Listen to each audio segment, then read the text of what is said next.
등단한 지 50여 년이 넘었지만 쉼없이 작품 활동을 하는 작가가 있습니다. 비록 짧은 소설이지만 매일 새로운 소설을 써내야 하는 일. 꽁트라는 소설을 쓰는 일은 짧은 만큼 쓰기 쉬울 것 같지만 그 안에 재미와 감동, 의미, 그리고 반전을 모두 넣으려면 녹록지 않은 일입니다. 짧은 분량 안에 인생의 한 장면을 날카롭게 포착해 풍자와 유머를 담아내는 작가. 그래서 그는 글을 기록하지 않을 때 더 바빠집니다. 머릿속이 온통 써야 할 이야기로 가득하기 때문입니다.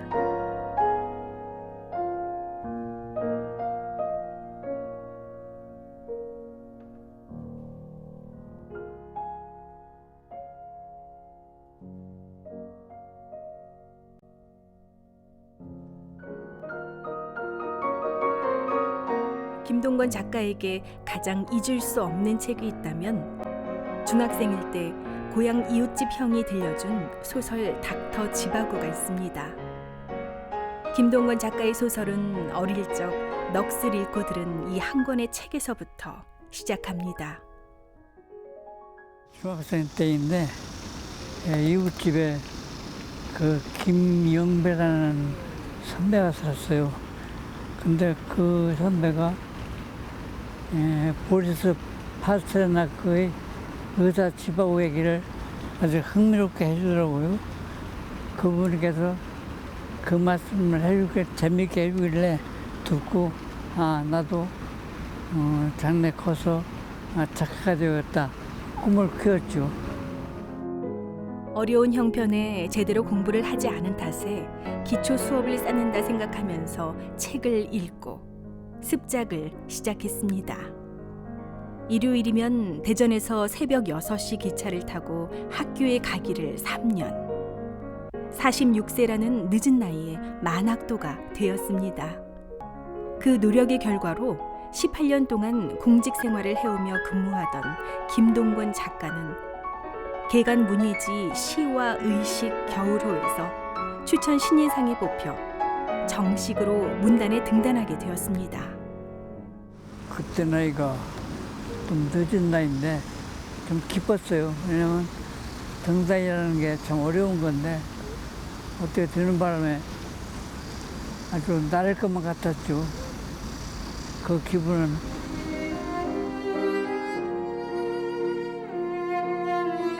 일과 시간 끝나면 주로 독서를 하고 또 글을 쓰고 이제 어떤 거에는 보람도 있어요.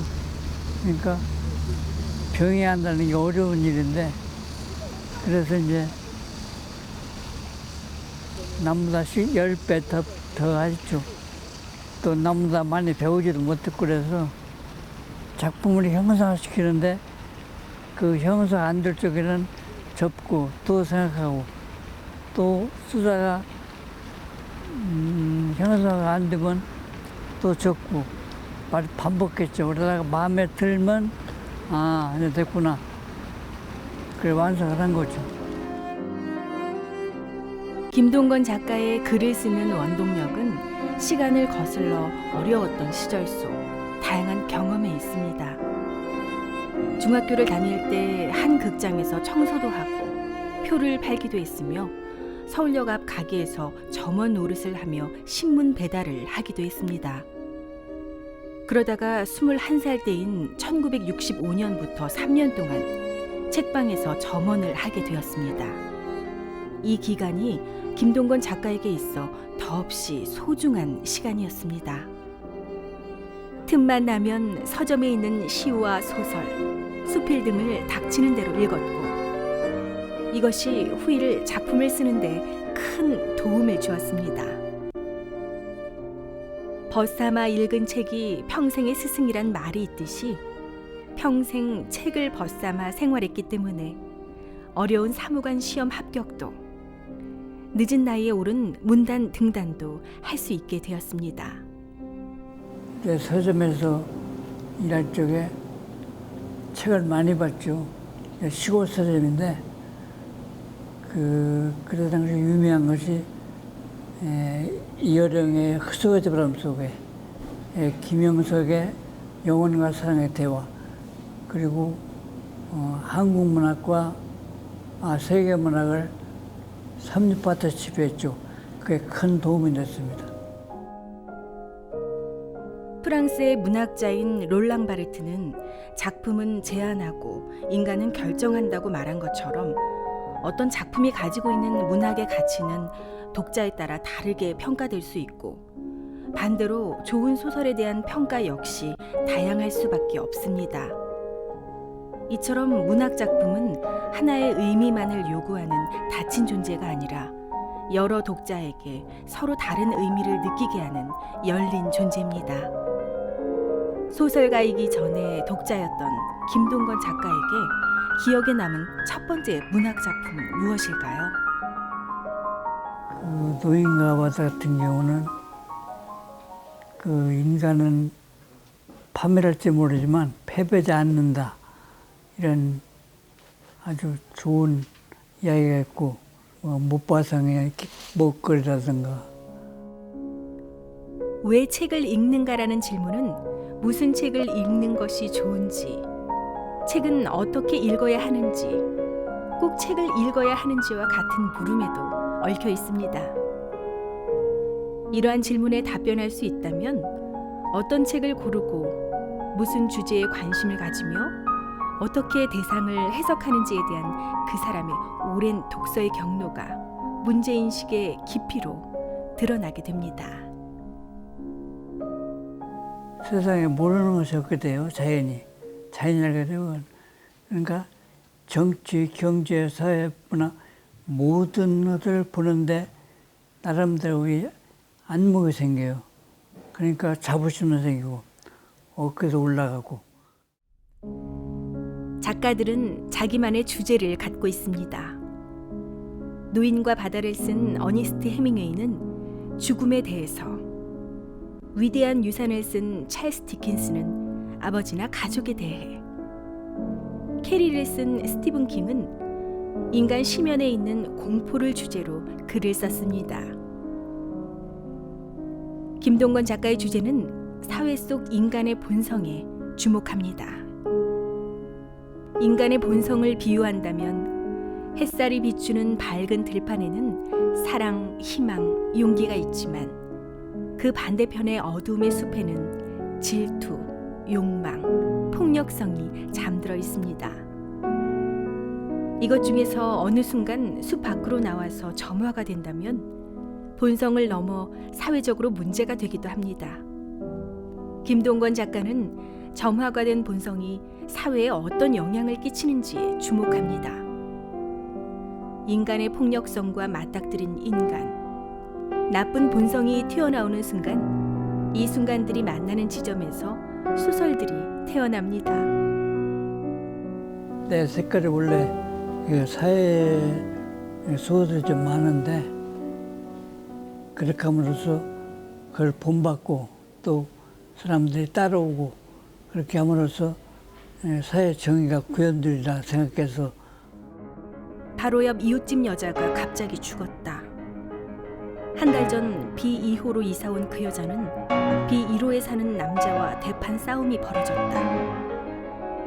출입할 때 외에는 절대로 문을 열지 말라는 것이었다.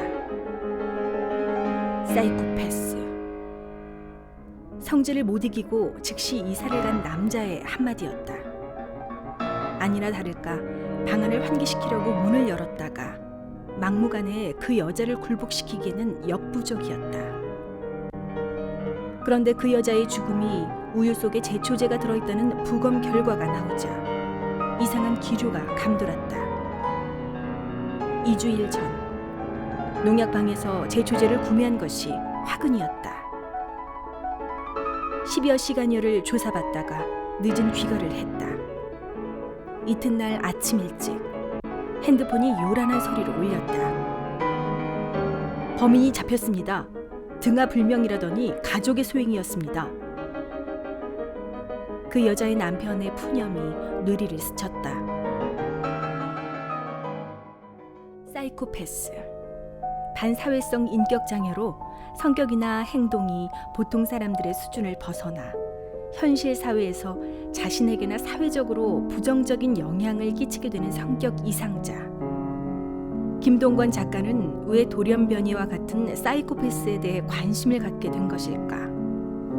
그러니까 자기 위주로, 자기 생각대로 남만 생각지 않고 오직 자기만 살겠다는 그 집념, 그게 이제 당황스럽죠. 그래서 그런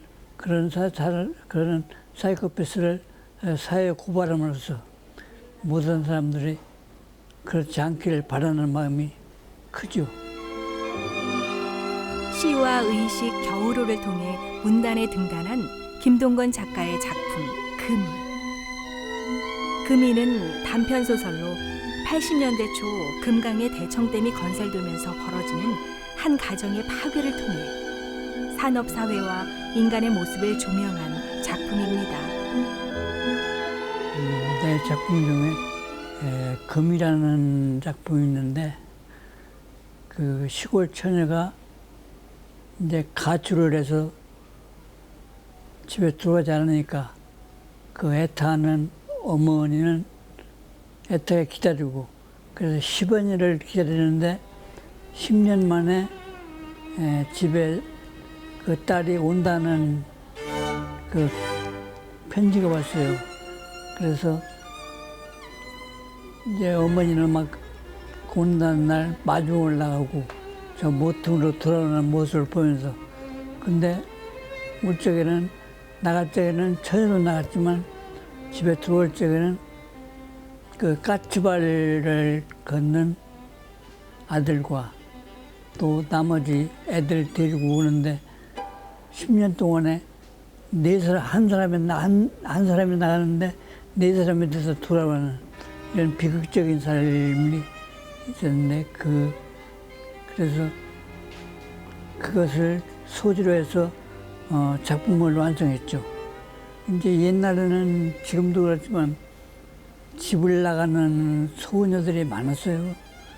많고 그러니까 그게 자기 앞길에 큰 비극이를 모르고 갑자기는 희망을 걸어 나가겠지.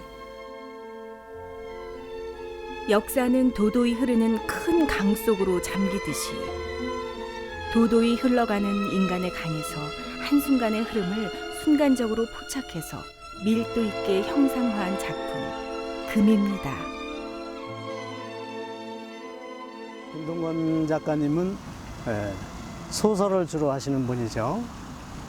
우리 한국의 100대 소설가에도 속하시고 또 젊으실 때 공직생활을 하시면서 문인들의 그 재반 여건과 기반을 조성해 주신 충청남도 문인협회 사무국장을 역임하시면서 그 공무원 사회와 문학 세계의 어떤 지원과 협력과 협조에 큰 기여를 하신 분입니다. 뭐 사소한 일에서부터 책을 내는 일, 뭐 예산 활동을 어떻게 활용하는 일, 또 작가들이 어려운 이 정부의 어시스트를 물어보고 상담하고 지원한 충남 문학계의 어머니라고 그럴까요? 많이 돌봐주신 훌륭하신 분입니다. 최근에 지금 많이 돌아다니는 작품은 담배에 대한 소고, 그거를 과학적이고 뭐 건강 측면을 떠나서 그 소재가 갖는 순기능적인 면을 돋보이고 그것이 우리들이 어떻게 활용하는가도 좀 밝히신 그 뭐라 할까, 삶과 문학에 가까운 이 문학을 통한 삶을 추스리는 이런 경향의 기저를 두신 진실, 사실적인 생활 속의 문학이라고 할까, 이렇게 말씀드릴 수 있습니다. 김동건 작가가 주로 쓰는 소설은 단편 소설보다 짧은 분량의 꽁트입니다. 꽁트를 썼다가 몇 년간 생각이 날 때마다 고쳐 쓰기를 반복하기도 하고 퇴고를 여러 번 한 탓에 거의 새로 쓰는 경우도 있습니다. 새로 쓸 때는 초고와 인물도 달라지고 내용도 완전히 다른 방향으로 흘러갑니다. 김동건 작가는 소설을 하나의 형태로 생각해 소설 쓰는 과정을 집 짓기에 비유하기도 합니다.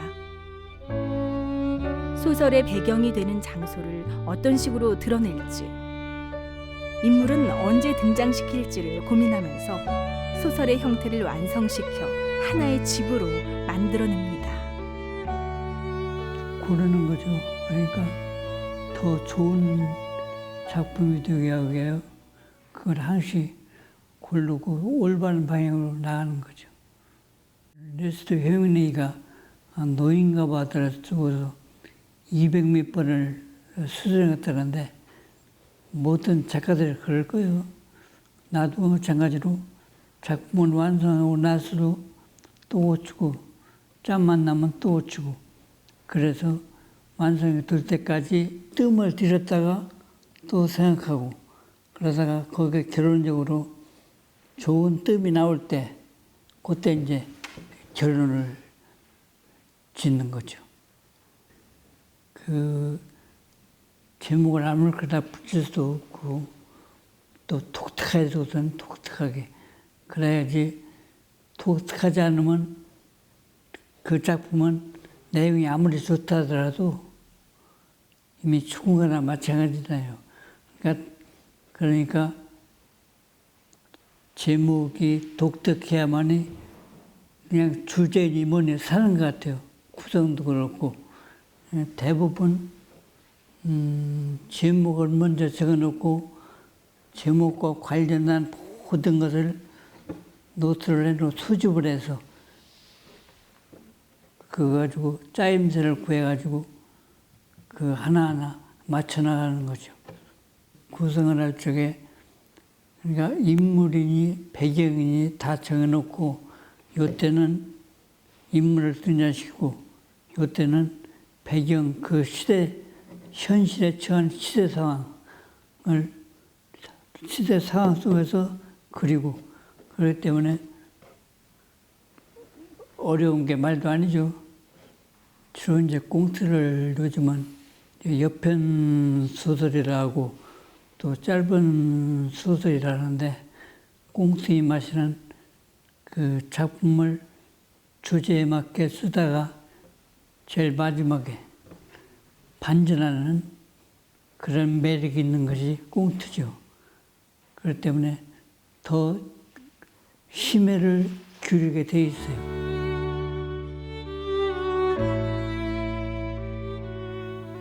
이제 나이가 좀 먹었으니까 주로 노인들 이야기를 또 노인을 중심으로 노인들 이야기를 쓰고 싶어요.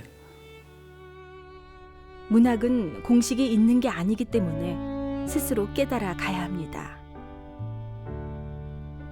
나이가 들며 인생의 지혜를 터득하는 것처럼 문학도 책을 많이 읽고 글을 쓰다 보면 진정한 삶의 문학이 완성됩니다. 곧 삶 자체가 문학이고 문학이 결국 삶을 정화시켜 풍요롭게 만듭니다. 그때 삶의 자체가 문학이기 때문에 그 하나하나 행동 하나하나가 문학이기 때문에 아주 삶에 중대한 역할을 하죠.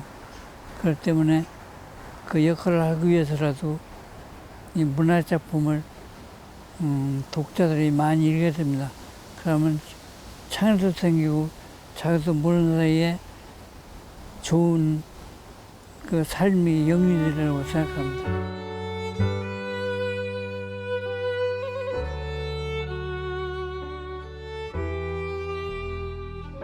이제 좋은 작품 쓰는 거죠. 그러나 이제 나이가 먹었기 때문에 기대하기는 어렵고 그래도 꿈을 꿔야죠.